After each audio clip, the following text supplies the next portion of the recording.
Hi, welcome back to another monthly market update. I'm Ryan Dieter with Key Realty. Today, we're going to update you on what's going on in the real estate market in Columbus, Ohio. We're looking at the month of October. This is for the month of November. Again, we always look a month behind, kind of see where we're going. So we're going to look at the numbers for October to kind of see what's going on. Without further ado, I want to share my screen so we can do that. How to do it. There we go. Pull up the numbers here for us.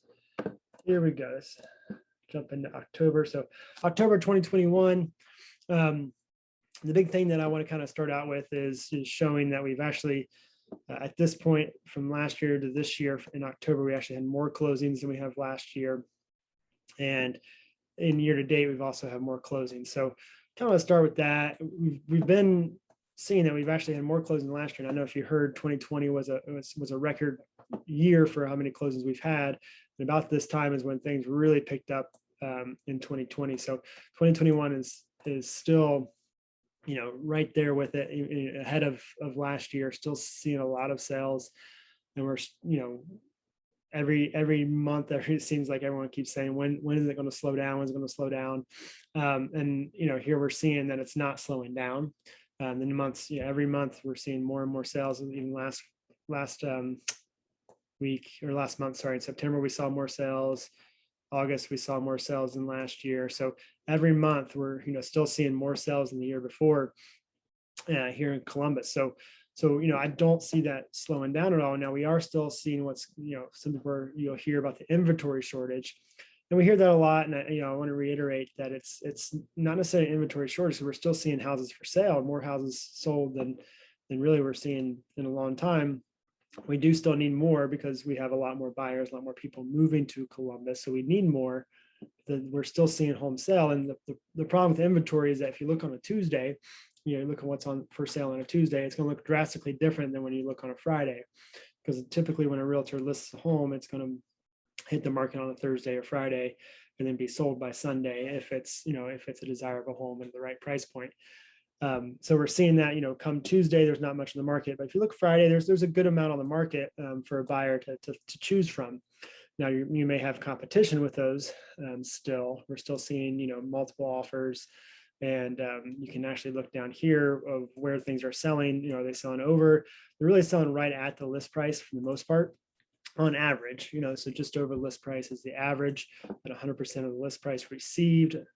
This is the original list price received. So that's what we're seeing. So things are still selling. There's, I think realtors are doing a good job as a whole pricing homes still. And we're seeing that the data.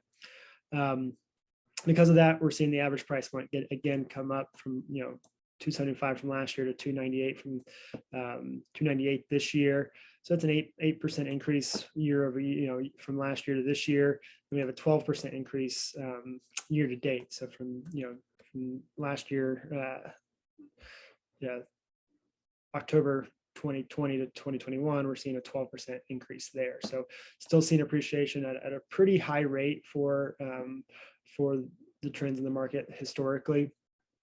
So I don't, I think it has leveled off from last year a little bit. We saw, a little bit higher numbers last year, but we're still seeing pretty healthy appreciation rates, there. So still a lot of growth happening here, and that's just kind of not surprised with seeing how many houses are sold.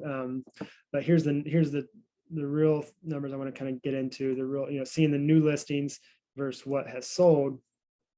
So we're actually seeing, right about that same number. So the numbers that are hitting the market are also being sold. So, little, just about 50 houses more, 80 houses or so more are being sold that are actually being listed. So we still are seeing, several homes, that is going to keep that market pretty tight and keep the inventory low, as we're seeing, because we're seeing here the month supply of inventory.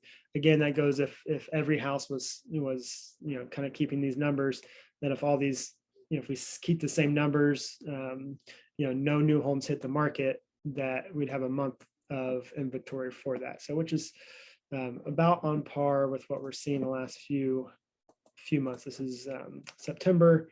We're seeing that. This is August. we're seeing 1.1. So we're still seeing about that same one month inventory. So again, I mean, just kind of reiterating what I said earlier about, when is this going to slow down? Obviously, I can't predict the future, but what we're seeing is that it's not slowing down. And when I tell people, the biggest reason it's going to slow down is when, one, we stop seeing people move to Columbus, and two, when the prices get too high, when this number gets to a point where the average home buyer can't afford it. Maybe interest rates go up when money gets a little bit more expensive to borrow. So those are factors to keep on. But I mean, the numbers looking the way they are, looking behind us to predict the future, there's no sign of slowing down here. So you can kind of see that with these numbers. Kind of a good little graph here is kind of see where we are. We actually have come down a little bit compared to where we were this summer. If we go back, I think I have June's pulled up here, what the average price point was. We were actually over 300 in June, which is a little bit of a normal thing to have peaks in the spring to early summer, and then kind of level off, kind of take a step back in the fall, and then peak back up again. So we're seeing that pretty normal. Here's August number 308. So we're kind of seeing that slow decline in the average price point back to 300. So now we're at under 300 here. So I'd be interested to see that number as we trend the next few months. Are things, but we're also seeing that's higher than last year. So we saw the same trend last year. If you look at June, or this is June of last year, at 270, 273 all the way up, it's 15%, kind of the same trend, 273. It did go up in July, but what happened in August stayed about the same, started dipping down in September, October, 275. So it stayed roughly the same, but last year was a little bit less of a normal year. You can see here that number didn't drop down quite as much until the beginning of this year, prices, and then it skyrocketed into that early spring market, into the summer, and then dripping back down. So kind of is going to see, my guess is we're going to start seeing the normal peaks that we normally see throughout the year, but we have a little bit high, that pretty high appreciation rate here into last spring's market. Will we see that high of one? I doubt it. We see that this year, but a lot of it just depends on the fundamentals of how much supply versus how much demand there is, and what people are willing to spend on homes. So hopefully this is helpful for you. If you have any questions, as always, I am always more than happy to go over this more specific to your area. And as we keep in mind that these numbers are based on the whole area of the Columbus market, the whole Columbus region, everything that serves the Columbus MLS. So this is not necessarily going to be exact on point for your neighborhood or even your home, but it's a good snapshot of what's going on in the Columbus market, and should also be a snapshot of what's going on in your neighborhood. But always happy to kind of talk more about your area. Again, I'm Ryan Dieter with Key Realty. Thanks for watching. If you have any questions, feel free to reach out anytime. Have a great day.